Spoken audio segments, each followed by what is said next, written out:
February 18th, Numbers 11 through 13. Numbers 11. Now the people complained about their hardships in the hearing of the Lord, and when he heard them, his anger was aroused. Then fire from the Lord burned among them and consumed some of the outskirts of the camp.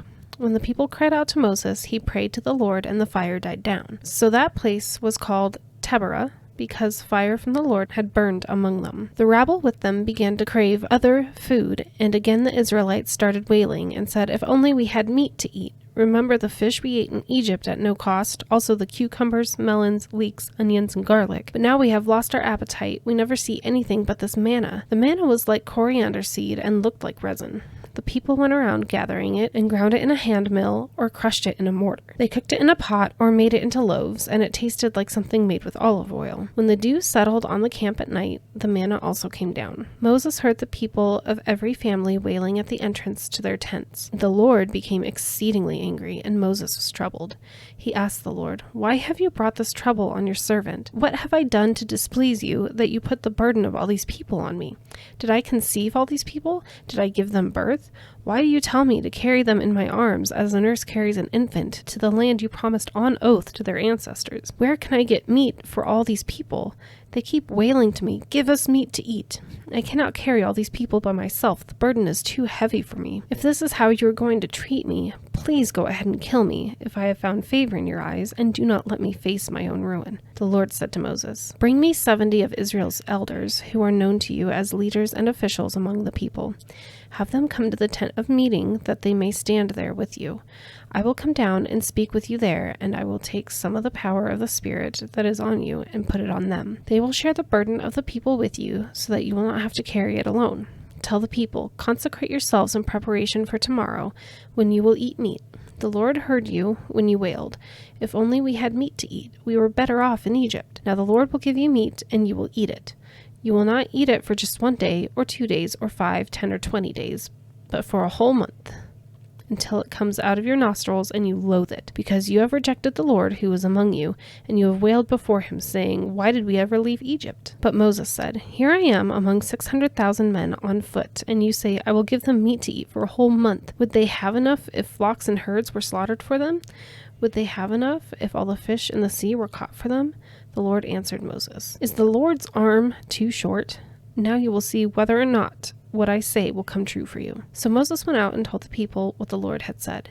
He brought together 70 of their elders and had them stand around the tent. Then the Lord came down in the cloud and spoke with him, and he took some of the power of the Spirit that was on him and put it on the 70 elders. When the Spirit rested on them, they prophesied, but did not do so again. However, 2 men, whose names were Eldad and Medad, had remained in the camp. They were listed among the elders, but did not go out to the tent. Yet the Spirit also rested on them, and they prophesied in the camp. A young man ran and told Moses, "Eldad and Medad are prophesying in the camp." Joshua, son of Nun, who had been Moses' aide since youth, spoke up and said, "Moses, my lord, stop them." But Moses replied, "Are you jealous for my sake? I wish that all the Lord's people were prophets, and that the Lord would put his Spirit on them." Then Moses and the elders of Israel returned to the camp. Now a wind went out from the Lord and drove quail in from the sea. It scattered them up to 2 cubits deep all around the camp, as far as a day's walk in any direction. All that day and night, and all the next day, the people went out and gathered quail. No one gathered less than 10 homers. Then they spread them out all around the camp. But while the meat was still between their teeth, and before it could be consumed, the anger of the Lord burned against the people, and he struck them with a severe plague. Therefore the place was named Kibroth Hattava, because there they buried the people who had craved other food. From Kibroth Hattava the people traveled to Hazeroth and stayed there. Miriam and Aaron began to talk against Moses because of his Cushite wife, for he had married a Cushite. "Has the Lord spoken only through Moses?" they asked. "Hasn't he also spoken through us?" And the Lord heard this. Now Moses was a very humble man, more humble than anyone else on the face of the earth. At once the Lord said to Moses, Aaron, and Miriam, "Come out to the tent of meeting, all 3 of you." So the 3 of them went out. Then the Lord came down in a pillar cloud. He stood at the entrance to the tent and summoned Aaron and Miriam. When the 2 of them stepped forward, he said, "Listen to my words. When there is a prophet among you, I, the Lord, reveal myself to them in visions. I speak to them in dreams. But this is not true of my servant Moses. He is faithful in all my house. With him I speak face to face, clearly and not in riddles. He sees the form of the Lord. Why then were you not afraid to speak against my servant Moses? The anger of the Lord burned against them, and he left them. When the cloud lifted from above the tent, Miriam's skin was leprous. It became as white as snow. Aaron turned toward her and saw that she had a defiling skin disease, and he said to Moses, "Please, my Lord, I ask you not to hold against us the sin we have so foolishly committed. Do not let her be like a stillborn infant coming from its mother's womb with its flesh half eaten away." So Moses cried out to the Lord, "Please, God, heal her." The Lord replied to Moses, "If her father had spit in her face, would she not have been in disgrace for 7 days? Confine her outside the camp for 7 days. After that she can be brought back." So Miriam was confined outside the camp for 7 days, and the people did not move on till she was brought back. After that, the people left Hazeroth and encamped in the desert of Paran. Numbers 13. The Lord said to Moses, "Send some men to explore the land of Canaan, which I am giving to the Israelites. From each ancestral tribe send one of its leaders." So at the Lord's command, Moses sent them out from the desert of Paran. All of them were leaders of the Israelites. These are their names. From the tribe of Reuben, Shemua, son of Zachar. From the tribe of Simeon, Shaphat, son of Hori. From the tribe of Judah, Caleb, son of Jephunneh. From the tribe of Issachar, Egal, son of Joseph. From the tribe of Ephraim, Hoshea, son of Nun. From the tribe of Benjamin, Palti, son of Raphu. From the tribe of Zebulun, Gadiel, son of Sodi. From the tribe of Manasseh, a tribe of Joseph, Gadi, son of Susi. From the tribe of Dan, Amiel, son of Gemali. From the tribe of Asher, Sether, son of Michael. From the tribe of Naphtali, Nabi, son of Vophsi.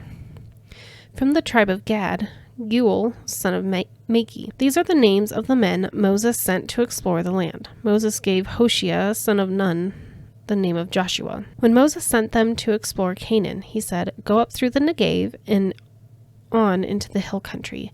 See what the land is like, and whether the people who live there are strong or weak, few or many. What kind of land do they live in? Is it good or bad? What kind of towns do they live in? Are they unwalled or fortified? How is the soil? Is it fertile or poor? Are there trees in it or not?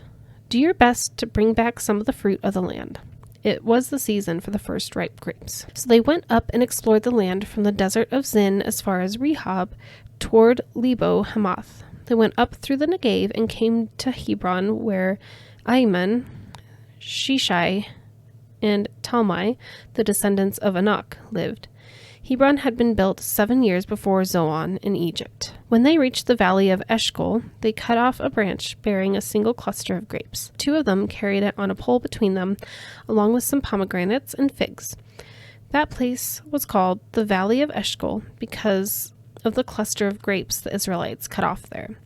At the end of 40 days, they returned from exploring the land. They came back to Moses and Aaron and the whole Israelite community at Kadesh in the desert of Paran. There they reported to them and to the whole assembly and showed them the fruit of the land. They gave Moses this account. "We went into the land to which you sent us, and it does flow with milk and honey. Here is its fruit. But the people who live there are powerful, and the cities are fortified and very large.